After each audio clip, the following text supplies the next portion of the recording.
تبلیغ میں بہت دفعہ سنا ہے کہ قرآن خود نہیں پڑھو، اس سے کیا ہو جاؤ گے؟ گمراہ ہو جاؤ. دیکھیں قرآن میں دو طرح کی آیات ہیں.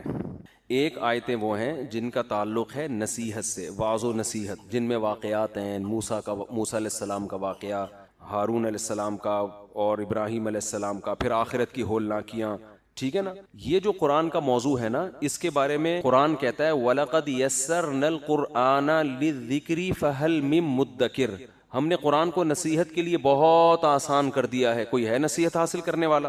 اس میں آپ علماء کے محتاج نہیں ہیں، یہ آپ خود پڑھیں، خود سمجھیں، خود موٹیویشن ملے گی، اور اتنا آنا بھی چاہیے. دوسرا قرآن کا موضوع ہے مسائل، وراثت کے مسائل ہو گئے، طلاق کے مسائل ہو گئے، نماز کے مسائل ہو گئے، روزے کے مسائل ہو گئے. یہ وہ قرآن کا چیپٹر ہے جس میں آپ علماء کی مدد کے بغیر واقعی نہیں سمجھ سکتے، اور گمراہ لوگ اس میں آپ کو گمراہی میں ڈال سکتے ہیں آیتوں کا غلط مفہوم پیش کر کے. اور اس کے بارے میں بھی قرآن کی آیت ہے وَأَنزَلْنَا إِلَيْكَ الذِّكْرَ لِتُبَيِّنَ لِلنَّاسِ مَا نُزِّلَ إِلَيْهِمْ. اے نبی ہم نے آپ پر اس کتاب کو نازل کیا تاکہ آپ لوگوں کے سامنے کھول کھول کے بیان کریں کہ نازل کیا ہوا ہے.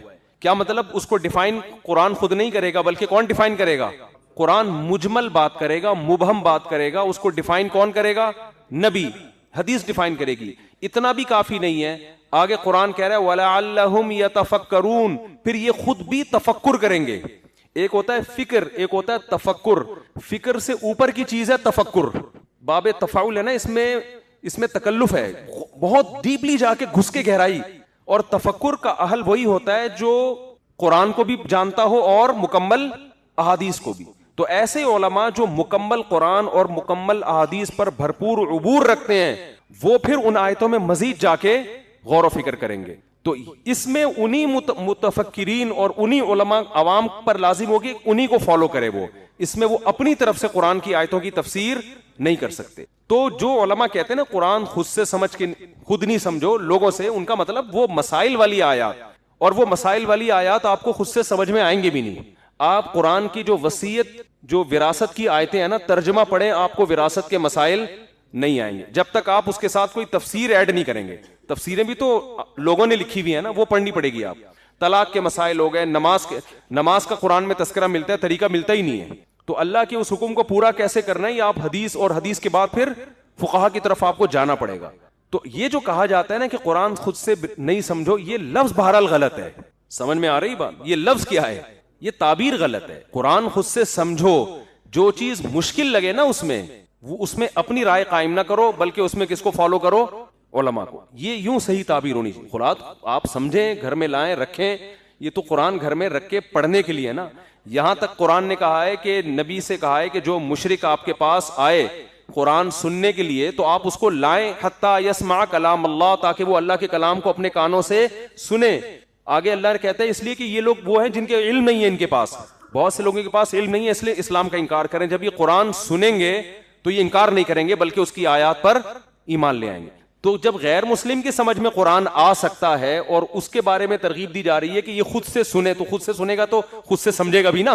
تو یہ چیز اس کو اسلام کے قریب کرے گی. تو مسلمان کیوں نہیں خود سے سمجھے بھائی؟ وہ تو مسلمان بھی خود سے پڑھے گا بھی، خود سے سمجھے گا بھی. لیکن وہ آیتیں جن کا مسائل سے، فقہی مسائل سے تعلق ہے، پیچیدہ کچھ مسائل تو بہت واضح ہیں، پیچیدہ مسائل سے تعلق ہے، تو اس میں پھر اپنی رائے خود سے قائم کرنے کی کوشش نہ کرے. اور صحابہ بھی یہی کرتے تھے، جو آیتیں سمجھ میں نہیں آتی تھی نبی سے پوچھتے تھے. تابعین کی جو آیتیں سمجھ میں نہیں آتی تھیں وہ صحابہ سے پوچھتے تھے. تو یہ بات اس طرح سے تعبیر درست نہیں ہے کہ قرآن سے خود سے نہ سمجھو. اگرچہ ان کا مطلب درست ہے، لیکن یہ الفاظ بہرحال خطرناک ہے. الفاظ یہ ہونے چاہیے قرآن آپ خود سے سمجھیں، لیکن جو آیتیں سمجھ میں نہیں آ رہی تو اس میں اپنی رائے داخل نہ کریں، بلکہ اس بارے میں علماء سے رجوع کریں. یوں تعبیر ہونی چاہیے. دوسرا سوال آپ کا کیا تھا بھائی؟ تبلیغی جماعت میں درس قرآن ہو، تبلیغ کی باتیں تبلیغ والوں سے پوچھو. میں کوئی تبلیغ میں رائے میں کوئی شورا کا رکن تو ہوں نہیں. وہ معین اختر سے انور مقصود نے پوچھا کہ آپ کے ماموں کیا کرتے ہیں؟ اس نے کہا ماموں کی باتیں ماموں سے پوچھو. جب زیادہ اصرار کیا تو اس نے کہا ماموں گالیاں دیتے ہیں. ماموں کیا کرتے ہیں؟ اس نے کہا یعنی مطلب حالات ایسے ہو گئے ہیں کہ ماموں اب کیا کرتے ہیں؟ گالیاں دیتے. بلب کے رشتہ داروں کو گالیاں، ٹیوب لائٹ کے، کیونکہ بجلی ہوتی نہیں ہے تو بلب کے رشتہ داروں کو گالیاں. نل کا کھولو پانی نہیں ہے، نلکے کے رشتہ داروں کو گالیاں. تو تبلیغ کا کام اتنا پھیل چکا ہے. میرا خیال ہے ان کو ڈر یہ ہے کہ اگر ہم نے درس قرآن کا پراپر سلسلہ شروع کر دیا تو ایسا نہ ہو کہ عامی آدمی جب درس دینا شروع کرے تو وہ کچھ اور ہی نہ کر دے. تو شاید اس وجہ سے وہ ڈرتے ہیں. لہذا وہ یہ ترغیب دیتے ہیں کہ جو محلے کی مسجد کے امام ہیں, عالم ہیں, مسائل اس سے پوچھیں, ان کے درس قرآن کے حلقوں میں آپ شریک ہوں. دیکھو کام کا حجم جب بڑھتا ہے نا تو حساسیت بہت بڑھ جاتی ہے. تو یہ ڈر لگ رہا ہوتا ہے کہ ایسا نہ ہو کہ جیسے تبلیغ جماعت باہر دنیا میں جاتی ہے, مسائل بتانے کی اجازت نہیں ہے ان کو, اس لیے کہ اتنے زیادہ علماء ہر جماعت میں سارے عالم جا رہے ہوں پھر تو ٹھیک ہے, زیادہ تر تو عوام ہوتی ہے نا اس میں. تو اب ان کو مسائل بتانا اگر شروع کر دیں تو غلطیوں کا امکان بہت زیادہ ہوتا ہے, ایک نیا فتنہ نہ کھڑا ہو جائے. یہاں تک بھی تبلیغ جماعت پہ پابندی ہے کہ کسی دوسرے ملک میں جا کے کسی غیر مسلم کو اسلام کی دعوت بھی نہیں دینا. لیکن یہ الٹا کام اس لیے سیدھا ہے کہ اگر تبلیغ جماعت باہر جا کے غیر مسلموں کو اسلام کی دعوت دینا شروع کر دے تو دوسرے ملکوں میں تبلیغ پر پابندی لگ جائے گی. پابندی لگے گی, وہ بولیں گے تو ہمارے مذہب کو ختم کرنے کے لیے آ رہے ہیں. تو کچھ چیزیں سیاسی مجبوریاں ہوتی ہیں جو ہم اور آپ یہاں بیٹھ کے فیصلہ نہیں کر سکتے. جب آپ اس پیمانے پر سوچتے ہیں تو ہاں, تبلیغ جماعت اگر لوگوں کو درس قرآن یا قرآن سیکھنے سے منع کر رہی ہوتی پھر آپ کہتے ہیں, تو وہ منع نہیں کرتے. وہ کہتے ہیں بھائی یہ 3 دن چلہ 4 مہینے جو آپ لگاتے ہو یہ دین کا جذبہ پیدا کرنے کے لیے, تو اس جذبے کو کیش کراؤ, قرآن پڑھو جا کے. کس نے منع کیا ہے؟ اب کوئی نہیں کر رہا تو یہ پھر نہیں. ہمارے جو مؤذن صاحب قاری رشید, اللہ ان کی مغفرت فرمائے, ان کے درجات کو بلند فرمائے, 40 سال سے زیادہ اس مسجد کی انہوں نے خدمت کی. تو میں جب اس مسجد میں تقریباً 15-16 سال پہلے آیا تو یہاں میں نے سوچا کہ میں یہاں بیانات کا سلسلہ شروع کروں, درس حدیث دوں, واعظ کروں. ہوتا ہے نا, انسان سوچتا ہے کہ بھئی انتظامیہ سے مشورہ بھی ہوا کہ ہفتے میں کتنے دن درس ہوگا, کب ہوگا, کیسے ہوگا. تو یہاں ہمارے قاری صاحب تھے, جو قاری رشید صاحب جن کا انتقال ہو گیا, یہ مؤذن تھے. انہوں نے مجھے کہا کہ آپ کے آنے کے بعد مجھے ایک خواب آیا ہے. جب آپ یہاں آئے ہیں تو مجھے ایک خواب آیا. میں نے کہا جی کیا خواب آیا؟ اول تو مجھے کوئی کہہ دے نا مجھے خواب آیا ہے تو میں کہتا ہوں ابھی ٹائم نہیں ہے ہمارے پاس, ٹھیک ہے, پتہ نہیں کیا سنا رہا ہوگا بیٹھ کے. لیکن بس میرا بھی موڈ اچھا ہوگا تو میں نے کہہ دیا ہاں جی بتائیں. کہنے لگے میں نے خواب میں دیکھا کہ میں اور آپ, یعنی وہ اور میں, کہیں جنگل میں جا رہے ہیں کہیں سفر پہ. آگے دیکھا بڑے بڑے جنگلی جانور کھڑے ہیں, اژدہے اور ڈائناسور جیسے, نہیں خطرناک, شیر, چیتے. انہوں نے ہمارا راستہ روکا ہوا ہے, ہمیں آگے جانے نہیں دے رہے. کہہ رہے ہیں میں اور آپ کھڑے ہو گئے کہ اب کیا کریں, تو راستہ ہی بند ہے, اتنے بڑے بڑے اژدہے منہ پھاڑ کے کھڑے ہوئے. تو کہتے ہیں آپ کے ہاتھ میں قرآن تھا, تو کہیں غیب سے آواز آئی یا کہیں پتہ نہیں کوئی الہام ہوا, کیا ہوا کہ بھئی ان کو قرآن سناؤ, ان کو قرآن کا درس دو. تو کہنے لگے آپ نے قرآن اٹھا کے درس دینا شروع کیا اور وہ سارے جانور آہستہ آہستہ اپنی جگہ سے ہٹتے چلے گئے. تو میں نے ان سے کہا اس خواب کی تعبیر بہت واضح ہے. دین کی دعوت ایک حق کا راستہ ہے نا, اس میں جو رکاوٹ ڈالنے والے جتنے فتنے ہیں, فرقہ پرستوں کے فتنے ہو گئے, ملحدین کے فتنے ہو گئے, بہت سارے فتنوں کی قسمیں ہیں نا. جیسے جنگلی درندوں کی قسمیں بہت زیادہ ہیں جو آپ کو سیدھے راستے پہ چلنے نہیں دے, جو جنگل میں چلنے نہیں دیتے آپ کو.